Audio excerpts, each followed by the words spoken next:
Olá, meus irmãos, espero que estejam todos bem em seus lares e estamos aqui para mais uma aula da Escola Dominical, naquela condição de juntos, mas à distância. Nesta ocasião, nós trataremos de mais uma parte do nosso programa que intitula-se Panteão Idólatra ou Templo de Deus, tema da lição número 7, cujo texto básico encontra-se na Epístola de Paulo aos Filipenses, no capítulo 3, verso 19. Diz assim a palavra do Senhor: o destino deles é a perdição. O Deus deles é o ventre, e a glória deles está na sua infâmia, visto que só se preocupam com as coisas terrenas. Oremos ao nosso Deus. Senhor, queremos mais uma vez falar com o Senhor e pedir que o Senhor nos ilumine pelo Teu Espírito Santo numa compreensão nítida e clara deste trecho da Tua Palavra, num desenvolvimento fiel desta temática tão importante para nós, que é o pecado da idolatria. Abençoa-nos, Senhor, e que a Tua Palavra fique em nossos corações e que transformemos os princípios que ela nos ensina com todo esmero, com toda dedicação, e que nossas vidas sejam uma expressão sincera da vontade do Senhor. Esta é a oração que fazemos, em nome do Senhor Jesus Cristo. Amém.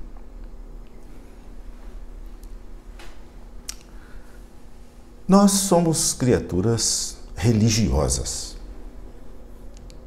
A nossa religiosidade é inata em nós. Ou seja, qualquer um, em qualquer lugar, de alguma maneira, vai expressar algum tipo de religiosidade.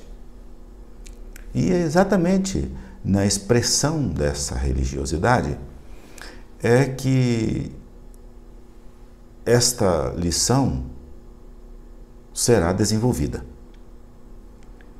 Uma religiosidade que pode ser vista em nós como templos de ídolos,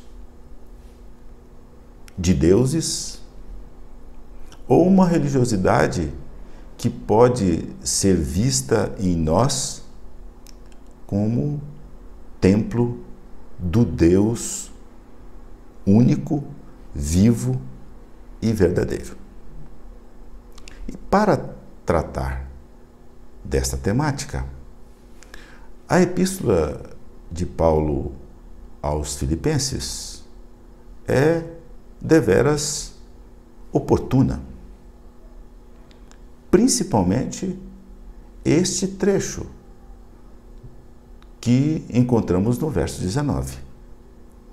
Embora essa epístola seja conhecida como a epístola da alegria, pois encontramos diversas vezes a palavra alegria na carta de Paulo, no escrito paulino, neste contexto, curiosamente, se você observar no verso 18, Paulo vai tratar de um assunto aqui que diametralmente não trata de alegria, mas trata de tristeza. Uma tristeza que, nas palavras de Paulo, leva-o ao pranto, ao choro, pois se trata daqueles que são considerados inimigos da cruz de Cristo. E é num contexto de inimizade é que nós vamos considerar o verso 19. Inimizade que é estabelecida com Cristo a partir do momento em que a religiosidade é expressa na forma idólatra, de tal maneira que a nossa vida seja conhecida como um templo onde estão vários deuses e ali são idolatrados para servirem à vontade, para servirem ao ego, para atender o principal dos deuses, o ego humano. Dessa forma, o autor desenvolve este tema, já no começo, alertando aos religiosos que corremos um risco muito grande quando a nossa vida aqui no mundo, descuidadamente, se transforma numa verdadeira idolatria.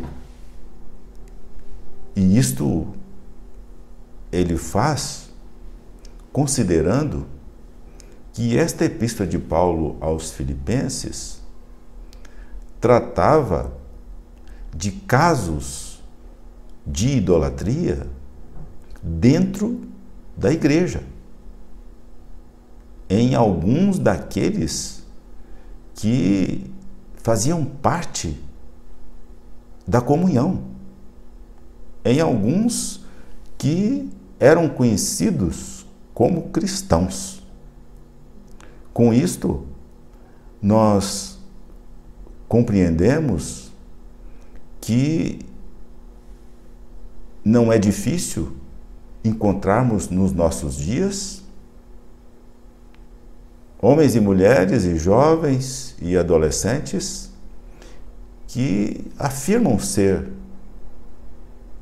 filhos de Deus com seus lábios, mas com sua vida, com seu coração,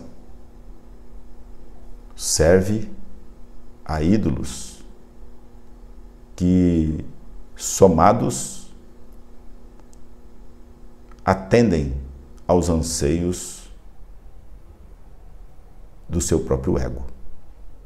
E é este perigo é que Paulo, quando escreve a igreja de Filipos, alerta. Que perigo é esse? O perigo que ele menciona logo no começo do verso 19. O destino deles é a perdição. A idolatria é uma declaração de inimizade com Cristo. A idolatria é a prática que inevitavelmente leva as pessoas à perdição. Com essas palavras, Paulo alerta os crentes de Filipos e alerta-nos hoje Pois, da mesma maneira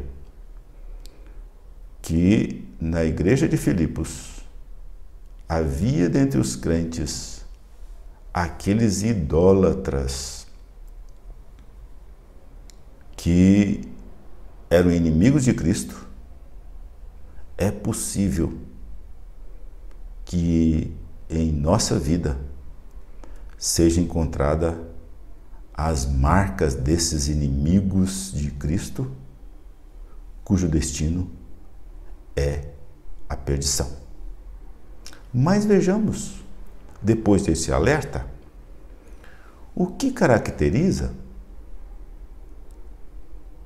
o panteão dos ídolos? O que caracteriza esse panteão idólatra? Essa palavra panteão é sinônimo de um templo, e na ocasião da escrita da epístola, e principalmente no século I, o nome dado a um templo para os deuses, principalmente utilizado pelos gregos e romanos, onde ali expunham as divindades nas mais diversas formas, e as pessoas iam até o panteão para lá adorar, para no panteão dedicar a adoração, dedicar os cultos aos seus deuses. Mas este panteão idólatra pode ser encontrado, como já disse, na vida dos cristãos. E isto é aterrizador. Isto é horrível. Isto é uma coisa que devemos evitar, pois, segundo o próprio Paulo, essa prática idólatra, ela é vista pelos seus frutos, pois ela caminha para servir a nós mesmos. Ela caminha para servir aos nossos próprios anseios. E ele, quando escreve aos Gálatas, oferece-nos no capítulo 5 a relação íntima entre esta idolatria e os desejos da carne. E é lá, nos desejos da carne, que encontramos uma lista de pensamentos, de palavras e de ações que cooperam para a autonomia, que cooperam para o estabelecimento do nosso ego como centro de toda a nossa atenção, como o objetivo principal de todas as nossas ações, como o centro de nossa vida. E é o próprio Paulo que vai dizer, em Gálatas capítulo 5, que os frutos da carne, ou seja, que as consequências da idolatria de nós mesmos, a idolatria ao próprio eu, ao próprio ego, se dá com os seguintes frutos. Ele vai dizer primeiro, prostituição é para atender um desejo próprio. Impureza, para atender os anseios do eu. Inimizades, para atender os anseios do eu. Porfias, na mesma medida. Ciúmes, na mesma medida.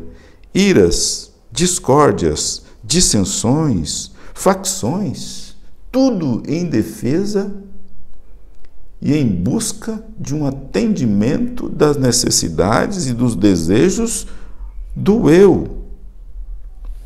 Bebedices, glutonarias, em particular glutonarias, nós temos aqui no texto em que nós estamos usando para a nossa meditação, uma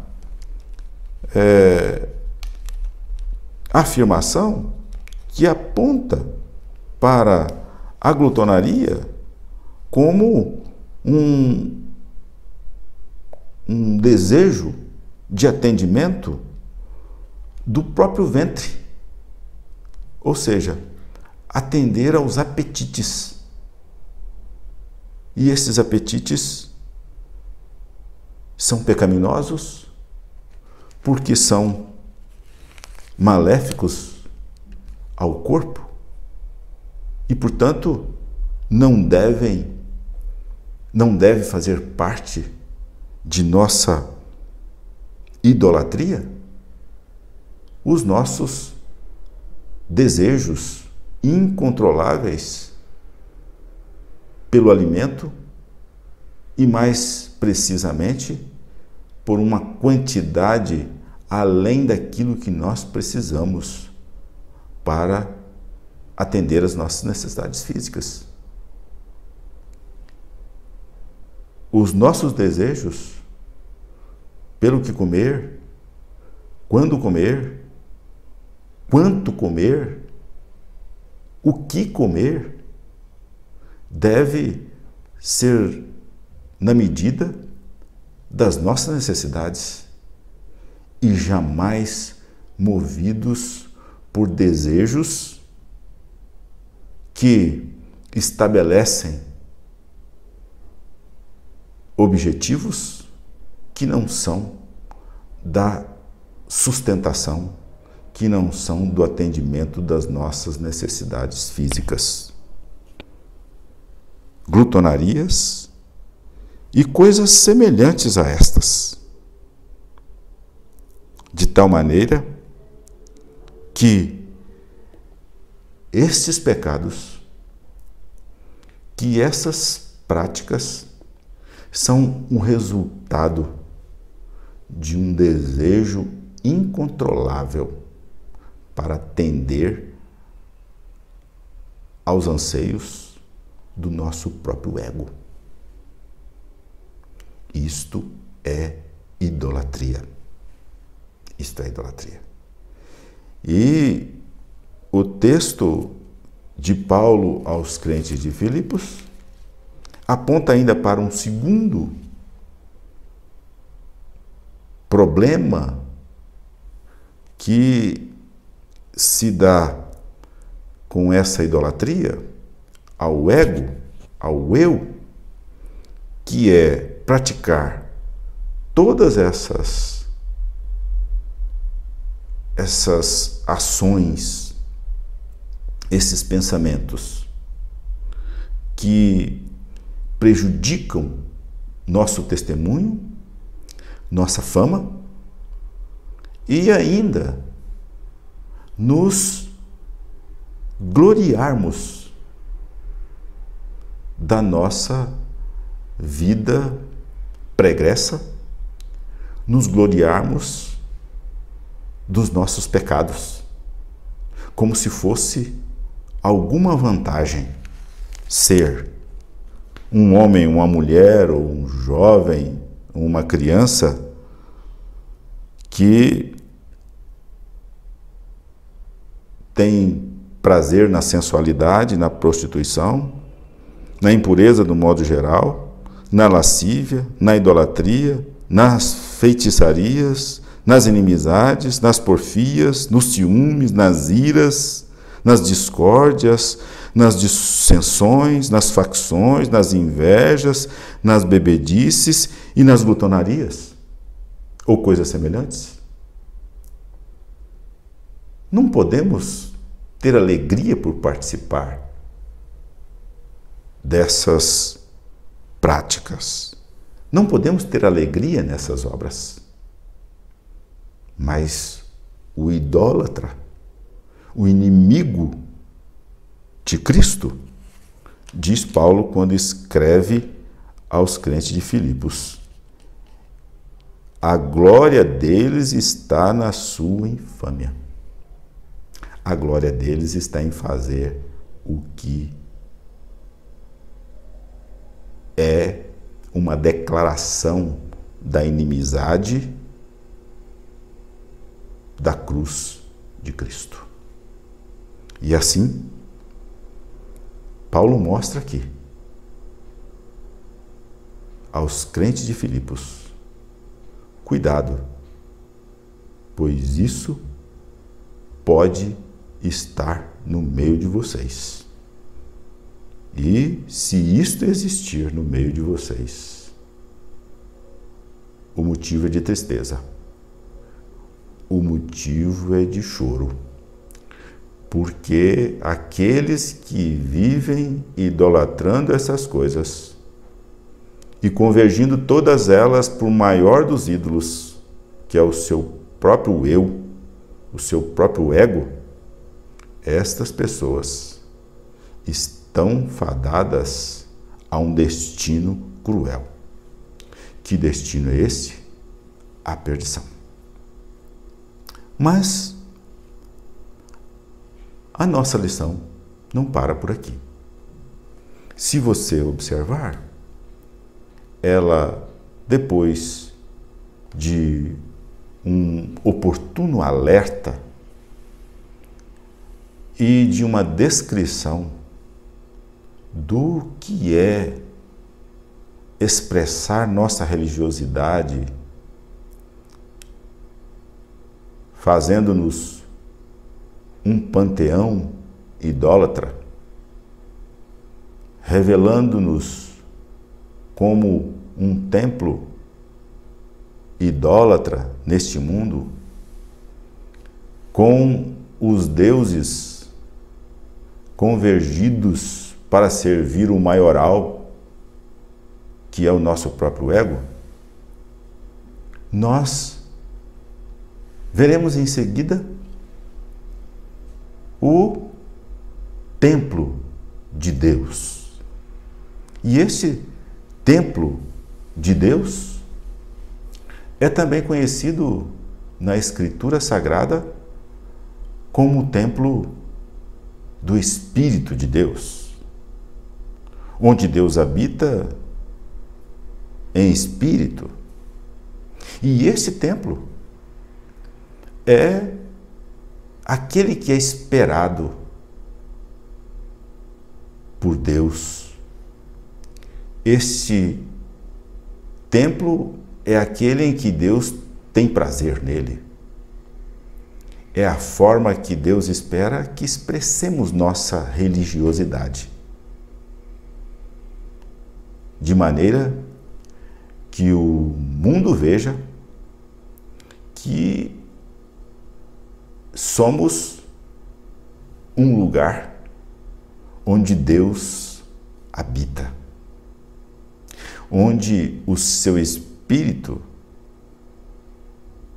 produz os frutos que lhe são pertinentes.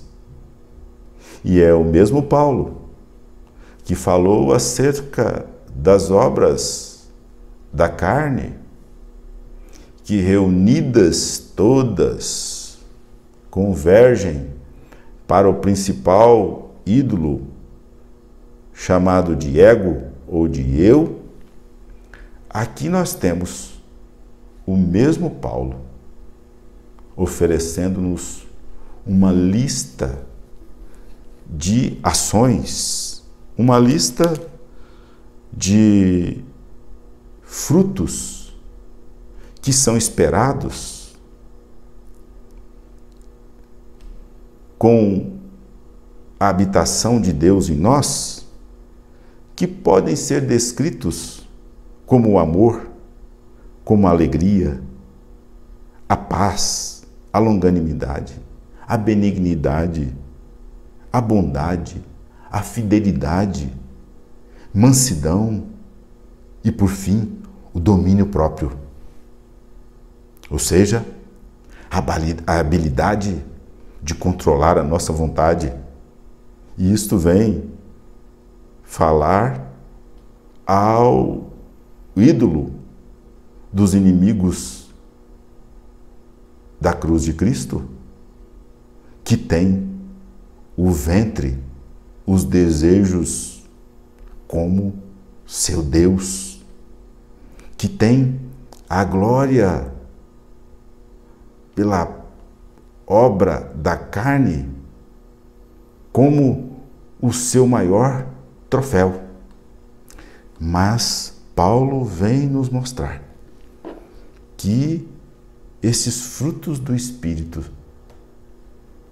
são as características, são as evidências santas de que o que habita em nós não são os ídolos da carne que servem ao nosso ego, mas o que habita em nós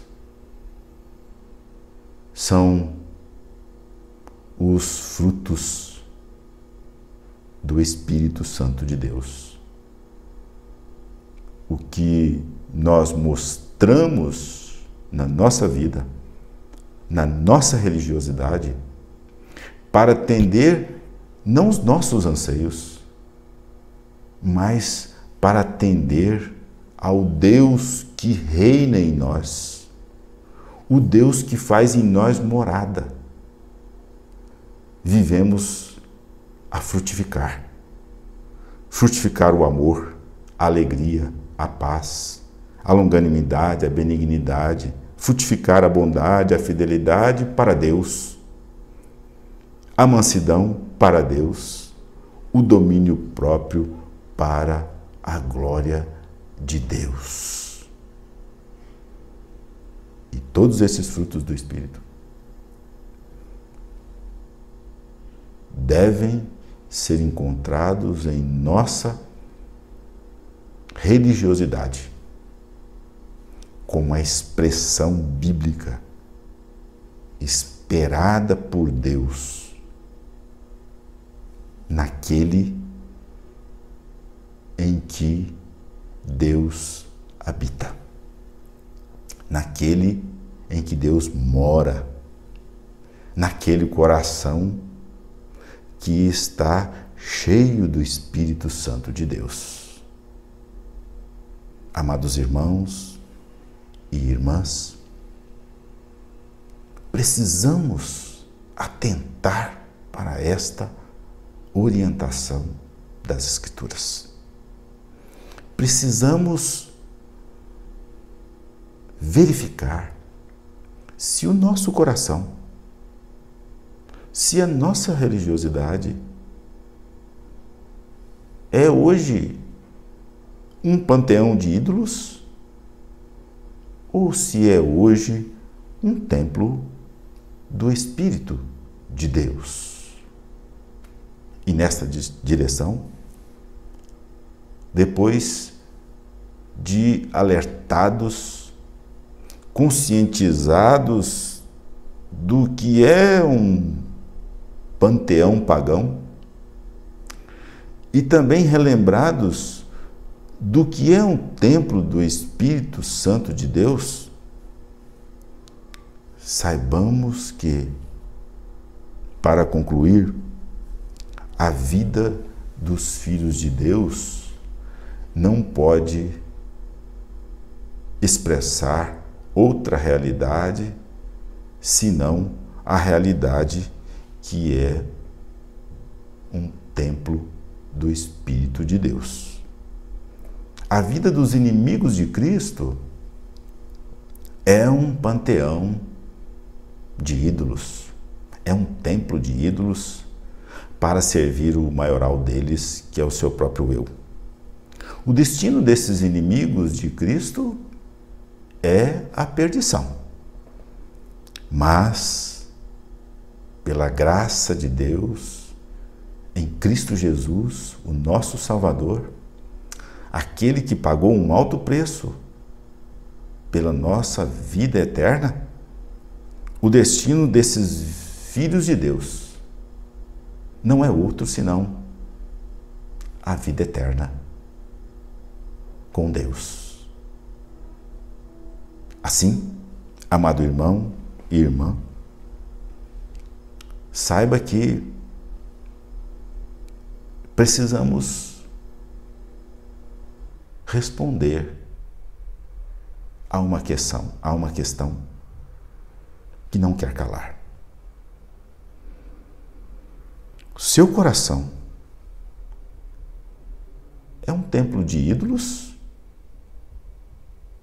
ou é um templo de Deus? Paulo, quando escreve aos Coríntios, capítulo 3, verso 16, ele faz uma pergunta muito oportuna. E a pergunta que ele faz segue as seguintes palavras: não sabeis que sois santuários de Deus e que o Espírito de Deus habita em vós? Como se não bastasse, em Efésios 2, 22, ele vai dizer, agora não interrogativamente, mas afirmativamente, vai dizer que estáis sendo edificados para a habitação de Deus no Espírito. Irmãos, averiguemos, avaliemos imediatamente nossa religiosidade. Identifiquemos imediatamente se nós somos um panteão de ídolos ou se somos o templo de Deus. E se porventura você se encontra como um panteão de ídolos, confesse ao Senhor os seus pecados, crendo que Jesus Cristo nos lava de toda impureza, e peça perdão a Deus. Reconcilie-se com o Senhor imediatamente, pois só no Senhor, só como amigos da cruz de Cristo, é que escapamos. Escapamos de quê? Escapamos da perdição. Mas se você, porventura, se considera um templo do Espírito de Deus, vigie, guarde o seu coração, pois você, dia após dia, é edificado para cada vez mais expressar a sua religiosidade diante do mundo como devidamente Deus espera que você seja, a saber, o templo do Espírito de Deus, com os seus devidos frutos. Que o Senhor abençoe a cada um de nós. Que o Senhor esteja lhe encorajando a avaliar a sua expressão religiosa e verificá-la acuradamente,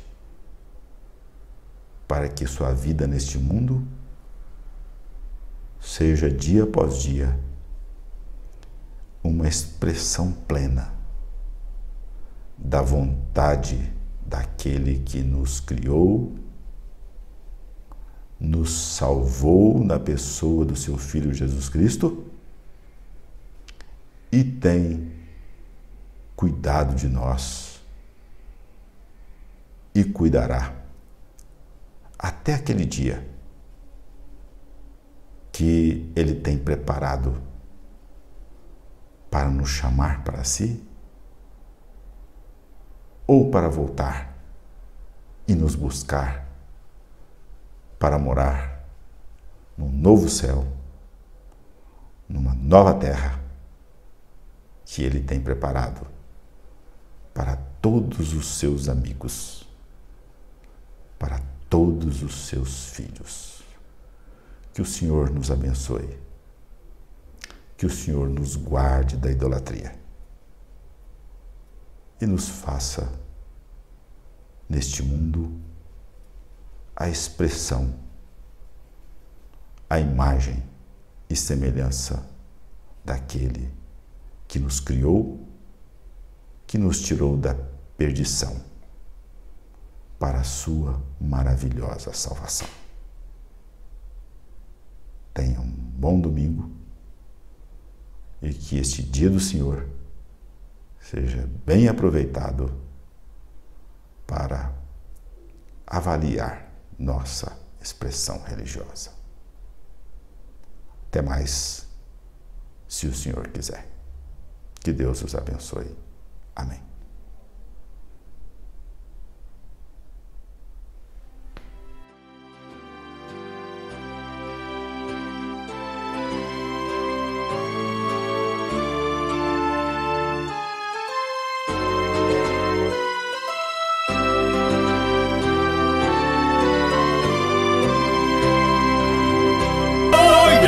Feliz sempre canta.